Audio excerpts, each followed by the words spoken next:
Hey guys, we've got a long playing review for one of my favourite arcade games of all time, and also one of the best arcade conversions onto the Amstrad CPC. It's of course Shinobi, as you can see there. Some lovely box art there from Virgin Games.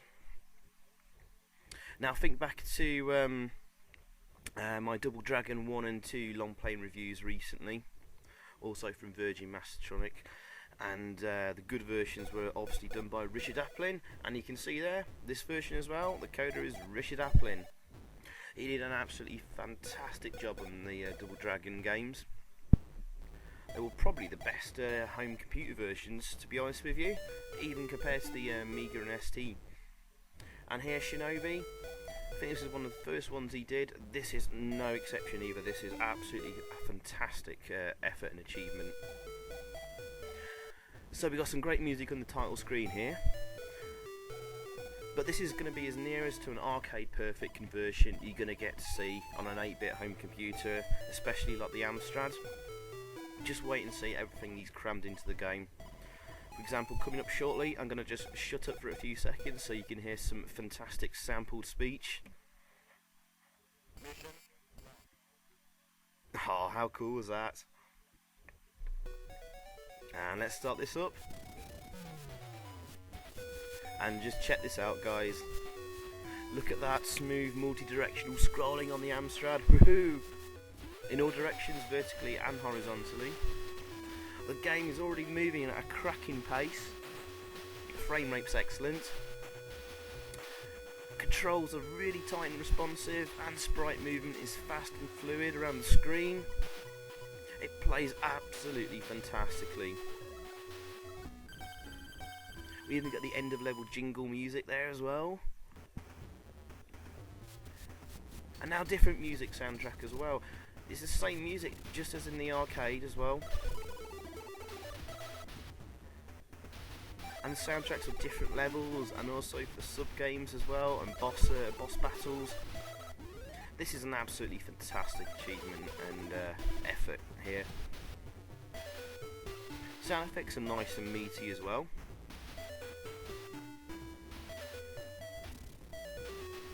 And yeah, obviously your attacks there and stuff are nice and responsive as well. There's no lag at all for when you do your attacks. And here we come on to our first end of level boss battle. All the bosses are here, except one, which I'll come to later on.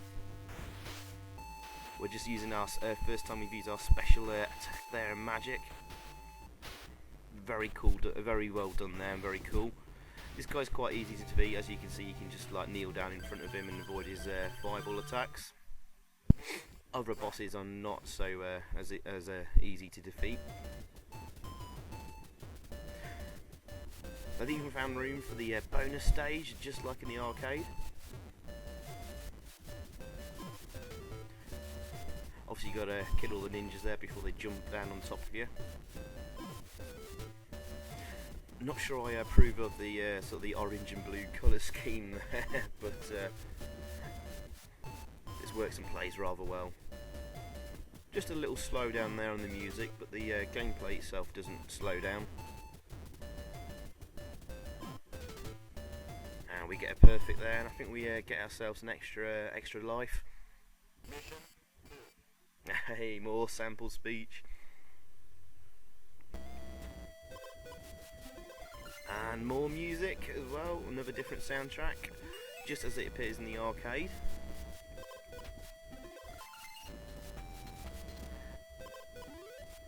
Oh yeah, and of course, like lovely colourful graphics. Okay, I'll be honest with you, it's a little bit blocking, a little bit messy, and the backgrounds they're a little bit sort of basic, but you know what, I'd rather take a little bit of a hit in terms of the definitions of the graphics and sprites if we can have a game that plays as well as this does.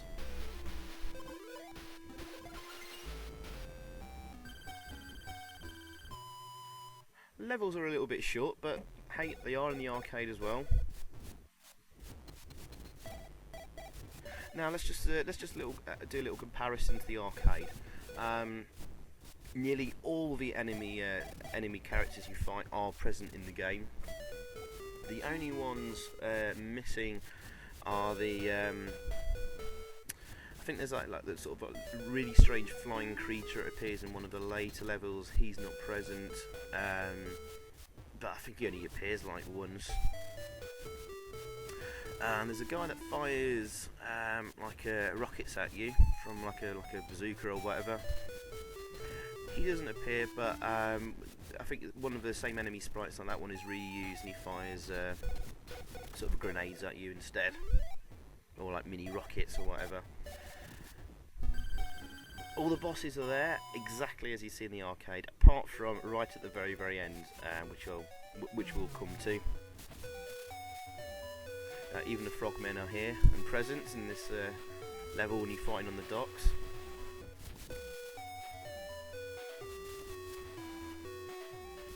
As I say, the music's just like in the arcade.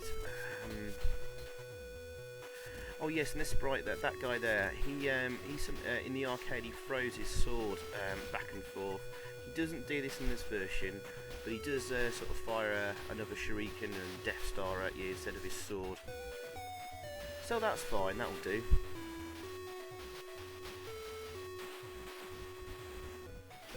To be honest, I can't think of much else that's missing or different from the arcade.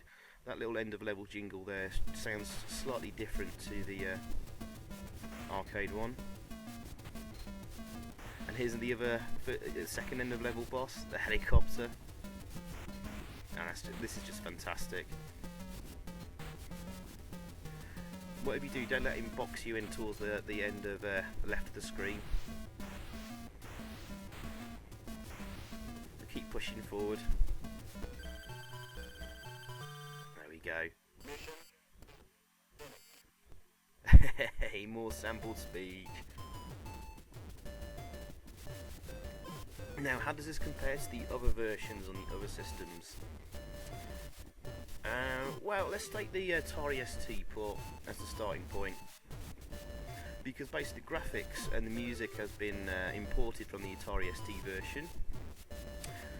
That may account for some of the graphics looking a little bit messy, a bit like what happened with the Double Dragon 1 and 2 conversions. The Atari ST actually lends itself very well for porting across to the Amstrad, because the Atari ST itself didn't have any sort of hardware support for scrolling and sprites, I believe, or if it did, it was rather limited or not often used. I'm not an expert at Atari ST, so you know, anyone else watching this can comment and set me straight. But the graphics are very similar, and the music is absolutely identical as well. Because they both use the same similar sound chips, and Atari ST and the Amstrad. So, you know, instead of having crappy Spectrum ports, you know, it actually made sense at the time to port from the Atari ST to the Amstrad, which Richard Aplin often did, and made a great job of the game. In fact, this actually plays a lot better than the Atari ST version, in my opinion. Oh, a little bit cheated there at the end of that level. No magic bonus that time. But yeah, I haven't actually played the Atari ST version, just watched it online on YouTube, and to me this looks actually a little bit better and plays much better. Now the Amiga version was basically a straight port of the Atari ST version, so Amiga owners won't be happy at all. The only thing different is the music is changed. Whether you prefer it or not is down to personal preference. I wasn't that impressed by the music. Seemed a bit dull and repetitive on that first level I saw on YouTube. Now the other 8-bit versions. Commodore 64 version is pretty decent. Sprites look a little bit sort of squashed to me. But I can't understand the sort of the scrolling on that. It seems a lot more erratic than the Amstrad version. I was watching it on YouTube and it was just doing my head in. I think it's a good version. I don't think it's as good as the Amstrad one. And the Spectrum, Obviously, it's going to suffer in the sort of the graphics department with only having 4 colours. But what I've seen, it plays rather well. It looks like it has a smaller playing area than the Amstrad, but only just. But it's still a very good version. But the Amstrad's still on top. As for the Sega Mega Drive and Master System, I'm not sure. I haven't played them and seen them. I'm sure they were pretty decent, given it's Sega made Shinobi, and it's their own hardware. But anyway, I don't really sort of comment about Master System and Sega Mega Drives and Nintendo Entertainment Systems. I don't know much about them. I never had them as a kid, so it's not really my field of expertise.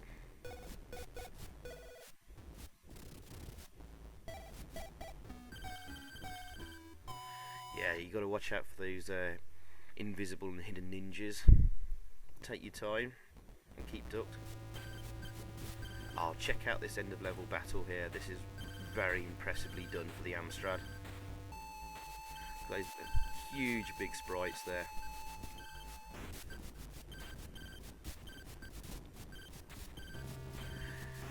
And he's managed to get the Amstrad coping with this rather well. Only a slight bit of slowdown, but this is impressive stuff.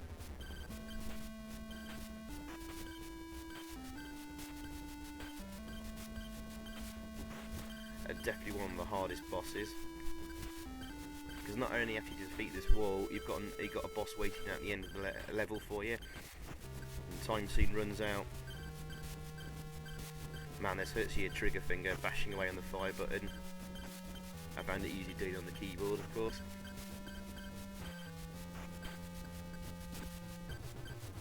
I've done it that time rather nicely.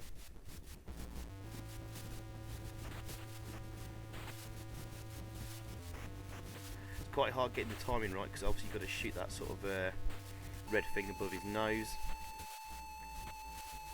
As you can see, time is running out.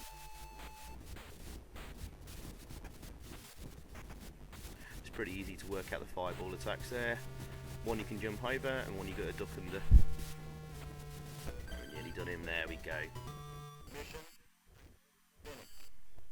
Excellent stuff.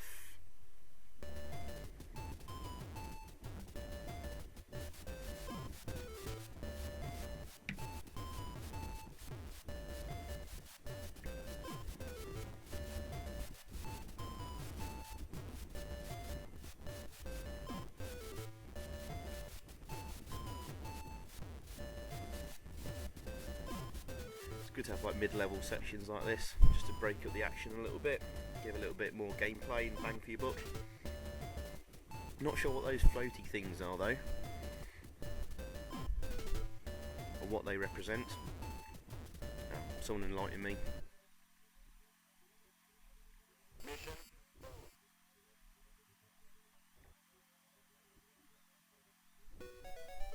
Right, this is a second to last mission.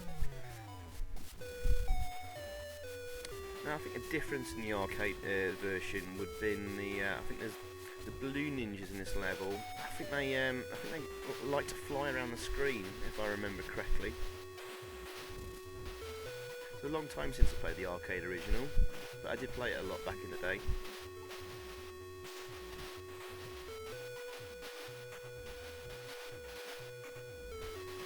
Graphics on this level is a little bit basic compared to the arcade original. I think there's a lot more going on with sort of trees and stuff.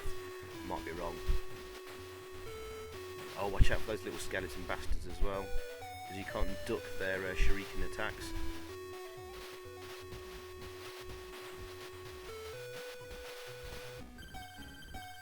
Okay.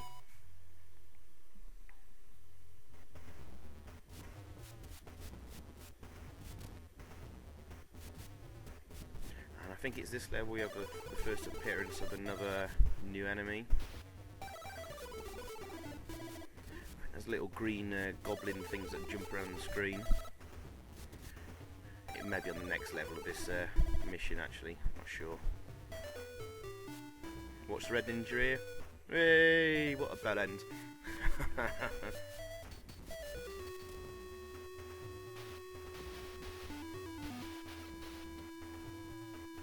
There they are, the little green goblin jumpy thingies. Can't make them out very well with the red background on this level. Oh well.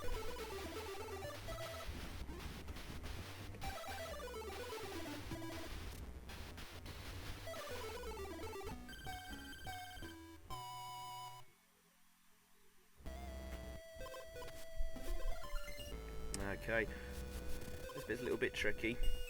Obviously got to time your jumps very carefully. I think one deficiency in this version is it's a little bit hard to do sort of a standing diagonal jump. Because when you do sort of like you know, up and right or up and left, to sort of jump up and right or jump up and left, your Shinobi character, he moves forward a few steps. Which is really annoying. So if you're on right at the edge of a platform and you do a diagonal one, he will move forward a few steps and often find you falling down into the depths there. So the way to do it is just press up to jump and then move your character left and right after you've jumped and direct him that way. And he moves gracefully enough around the screen as he jumps and flies about. So just bear that in mind and get used to sort of using that method.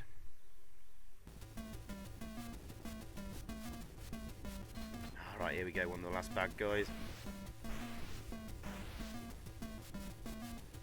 Use your magic pretty quick on him, and you got to hit him in the head. Quite hard to time actually.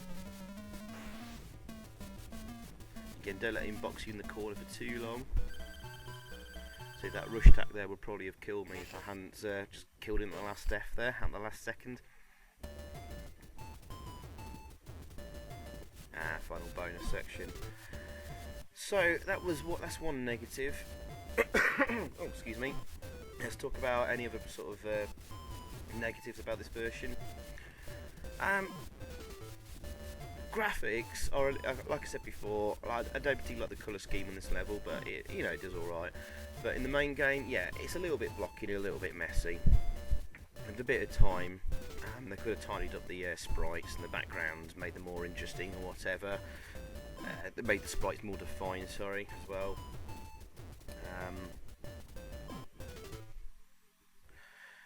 But other than that, I'm kind of really struggling to find a real fault at all with this. But I've sort of saved talking about faults until this level, because this level's a bit annoying. Because there's holes in the floor below there, and when you jump up the top there, you can't see where the holes in the floor are, which makes this level unnecessarily tough until you've played it through a couple of times. Looks like I should have fallen through there.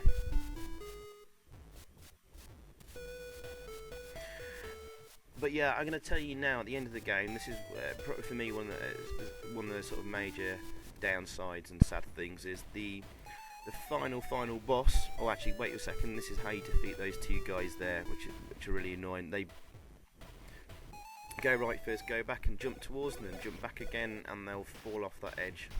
If you try and jump into them and shoot them, you won't be able to. Anyway, I'll shut up about that. But yeah, as I was saying, at the end of the game, the final boss, unfortunately, he's not present. He's missing, which is a real shame. I mean, every ounce of memory has been used for this, and obviously either the programmer ran out of memory or just ran out of time. It's quite a difficult boss to program because he has multiple forms and does multiple attacks. So I've kind of spoiled the ending a little bit for you there, but this is a review, so we're nearly at the end anyway. So that's a shame. And I think bear in mind as well, this is the 128k memory version. I think on the 64k, so if you have this all set on the normal CPC 464, I think the music is not present. I'm not 100% sure, but it would probably make sense. But other than that, I'm struggling to find fault. There's a few differences in the sort of the enemy sprites and stuff. One or two are missing, and a couple of them have been changed in what they do. Oh yes, of course, you've also got the close attack, so if you're close to a sprite, you'll do a flying kick or use his sword or whatever, just like in the arcade. But yeah, I mean, as I said, I don't think you're going to find a better arcade conversion for a home 8-bit computer system than this. It's got all the music, all the levels, barring the end of level guy. Actually, I think this is actually the final level, actually. Yeah, this is the final level. It's after this where the last bad guy appears. Oh yeah, there's a missing bad guy in this level. There's guys with sort of staffs that appear in the arcade version, I think. Not here though, unfortunately.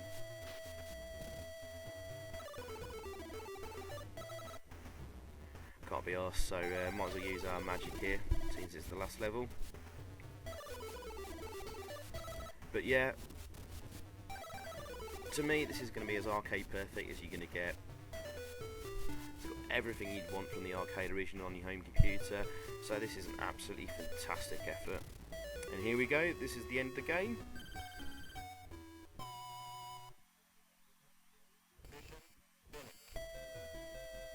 There we go. Bit of sample speech, a nice end game completion screen, and some nice music.